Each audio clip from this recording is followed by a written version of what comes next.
সহিহ মুসলিমের হাদিস, আল্লাহ রাসূল সাল্লাল্লাহু আলাইহি ওয়াসাল্লাম বলেন, কিয়ামতের ময়দানে এই কুরআনুল কারীমকে আল্লাহ রাব্বুল আলামিন কথা বলার শক্তি দিবে।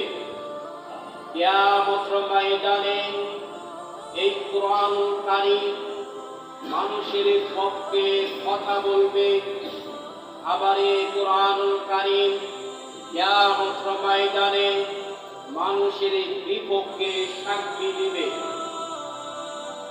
সম্মানিত উপস্থিতি, এই কুরআনুল কারীম আল্লাহ রাব্বুল আলামিন আরে বলেছে, আমরা কুরআনুল কারীমের ভর রাখতে পারবো না, আমাদের উপরে নাযিল করো না।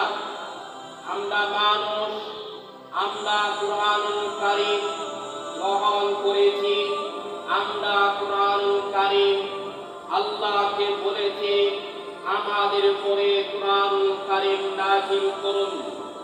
সম্মানিত উপস্থিতি, কুরআনুল কারীম মানুষের উপরে আল্লাহ রাব্বুল আলামিন নাযিল করেছে। কেন কুরআনুল কারীম নাযিল করেছে? এই কুরআনুল কারীমকে যদি আমরা প্রশ্ন করি, এই কুরআনুল কারীম তুমি দুনিয়াতে আসলা কেন? কুরআনুল কারীম উত্তর দিবে, কুরআনুল কারীম বলবে, আমি দুনিয়াতে এসেছি অন্ধকার রাস্তা থেকে আলোর রাস্তা দেখানোর জন্য। আমি কুরআনুল কারীম দুনিয়াতে এসেছি। সম্মানিত উপস্থিতি, কুরআনুল কারীম বলবে, আমি কুরআনুল কারীম দুনিয়াতে এই জন্য এসেছি জাহান্নামের থেকে জান্নাতের রাস্তা দেখানোর জন্য।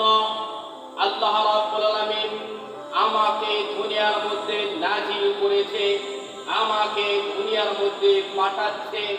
সম্মানিত উপস্থিতি, আমরা যদি কুরআন